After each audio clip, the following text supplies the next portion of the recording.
प्रकाश जी, मैं आज आपसे बहुत कठिन सवाल पूछने जा रहा हूं, बहुत कठिन है।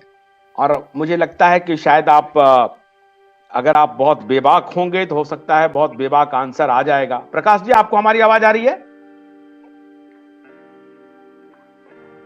आ रही है, आ रही है। हाँ हाँ, मैं आपसे ये सवाल पूछ रहा हूं प्रकाश जी कि अब सब कुछ पर्दे पर्दे से बाहर आ गया है और सब कुछ अब जो तस्वीर है आईने में साफ लग रही है और आईने पर से धूल भी अब हट गया है और इन इन बेईमानों का चेहरा भी साफ साफ दिख रहा है।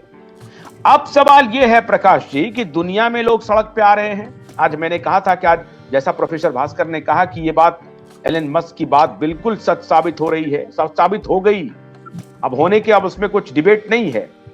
ये इलेक्टेड सरकारों को अपने कब्जे में कुछ गिरोह लेना चाह रहा है और उस गिरोह अभी पहला दरवाजा उन्होंने डब्ल्यूएचओ को बनाया था। ऐसे बहुत सारे दरवाजे आएंगे, अभी टेक्नोलॉजी का दरवाजा आएगा, सर्विलांस का आएगा, डिजी यात्रा का आएगा, अभी बहुत सारे चल रहे हैं दुनिया भर में ये कयास।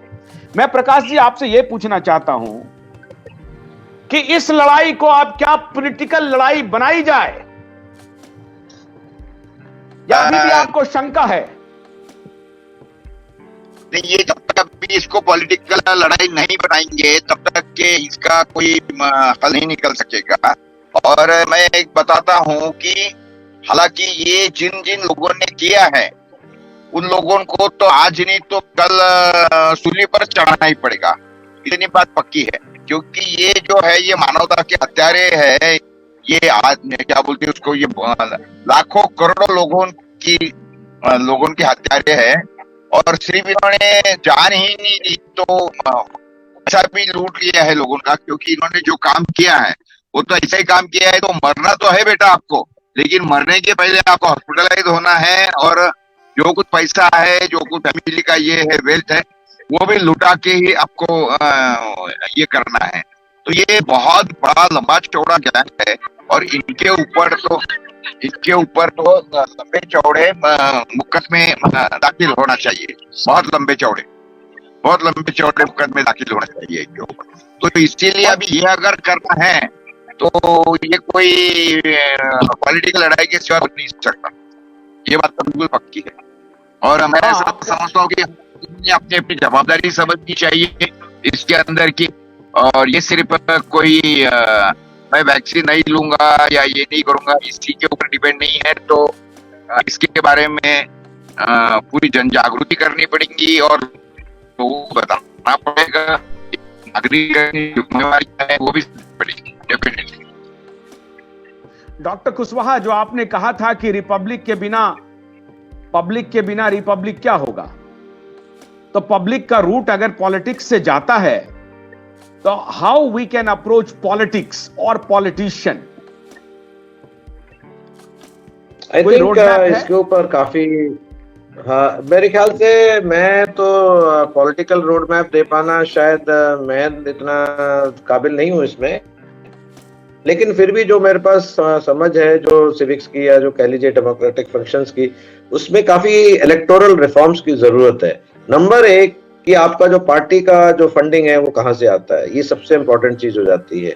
दूसरी चीज हो जाती है, जैसे कि डब्ल्यूएचओ फंडिंग की हम बात कर रहे थे, डब्ल्यूएचओ का फंडिंग ही अगर 4 लोग करेंगे तो वो 4 लोग ही डिक्टेट करेंगे ना उस पूरे उसको कह लीजिए डब्ल्यूएचओ को। तो एक तो फंडिंग का इश्यू हो जाता है कि कहाँ से फंडिंग आती है, कहाँ यूज होती है और किस जगह से उसको किस तरह से यूज किया जा रहा है। दूसरी चीज आती है right to recall. I think ये बहुत जरूरी हो जाएगा आने वाले, हमारे सारे दर्शक लिखते रहते हैं कि राइट टू रिकॉल आना चाहिए, राइट टू रिकॉल आना चाहिए। राइट टू रिकॉल जो है ना वो बहुत जरूरी हो जाएगा कि अगर मेरा एमएलए या एमपी है जो अगर वो नहीं सुन रहा है मेरी बात, और अगर कुछ लोग डिसाइड करते हैं कि मैंने वोट किया था एंड मान लीजिए एक एमएलए है, उसने 2000 वोट से जीता है इलेक्शन, अगर वो 2000 लोग अगर डिसाइड कर लेते हैं जिन्होंने वोट दिए थे कि नहीं हम तो अपना वोट वापस लेना चाहते हैं इस आदमी को, तो वो हार जाएगा या वो राइट टू रिकॉल हो जाएगा, वो आदमी जीता हुआ नहीं माना जाएगा। तो ये राइट टू रिकॉल एक बहुत बड़ी चीज हो जाएगी जो जरूरी हो जाएगी आने वाले टाइम में। क्योंकि लोग जो है आपको डिक्टेट करते हैं, आपको इलेक्ट कर दिया, वो 5 साल तक आपका कुछ नहीं सुनने वाला। तो ये एक जो हेल्पलेसनेस एक पब्लिक में आ जाती है कि मैंने जो अगर एक दफा वोट कर दिया तो अब मैं कुछ नहीं कर सकता, अब ये जो करेगा ये करेगा।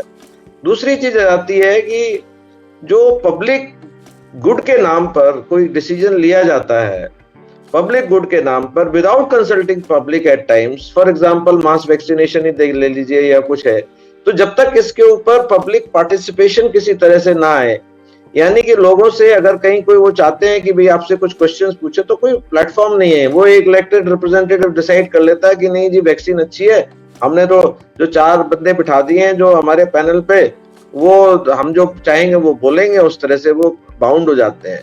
तो ऐसा जो मास स्केल पे, लार्ज स्केल पे लोगों को अफेक्ट करने वाली पॉलिसीज हैं, इसको स्क्रूटनाइज होना चाहिए थ्रू पब्लिक, चाहे भले ही उसमें थोड़ी देर लग जाए, क्योंकि जो चीज एक्सपेरिमेंटल है तो उसमें देर लगना ज्यादा अच्छा है, बजाय इसके कि एक्सपेरिमेंटल चीज को बिना इवैल्यूएट किए हुए आप थोप देना लोगों के ऊपर। लोगों को बोला गया वॉलंटरी था, लेकिन पूरी तरह से ये कह लीजिए, कोई भी आदमी से पूछ लीजिए कि क्या आपने ये वॉलंटरली लिया था, तो सब बोलेंगे कि नहीं मैंने वॉलंटरली नहीं लिया था, मुझे तो मजबूर किया था कि अगर मैं नहीं लूंगा तो मैं ये नहीं कर सकता, काम नहीं कर सकता, मैं फैक्ट्री नहीं जा सकता, मैं बच्चों को स्कूल नहीं ले जा सकता, मैं ट्रैवल नहीं कर सकता।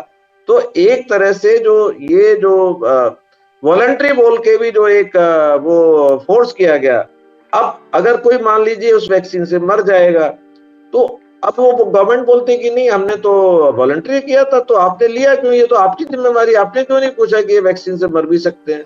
और इसमें जो जिसने वैक्सीन के लिए मैंडेट बनाया, पॉलिसी बनाई, और जिसने इसको मैन्युफैक्चर किया, वो सारे स्कॉट फ्री हो जाते हैं, उनको कोई अब जो है करने वाला नहीं है। और इसमें बहुत सारे जो है ये इलेक्टोरल रिफॉर्म्स में यही चीजें हैं कि people have to get the power in their own hands finally. The biggest, वो मैंने आपको बताया था डेफिनेशन जो मैंने आपको बताई थी ना, the republic is a state in which supreme power rests with the people और their elected representative। गड़बड़ हो जाता है जब, और तो ठीक है इलेक्टेड रिप्रेजेंटेटिव, तो पावर तो चली गई, तो अब वापस नहीं आएगी ना 5 साल तक, फिर क्या करेंगे।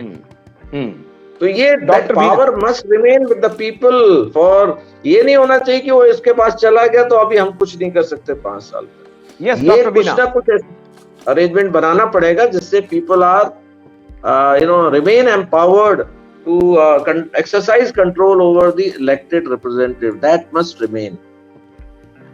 Dr. Veena?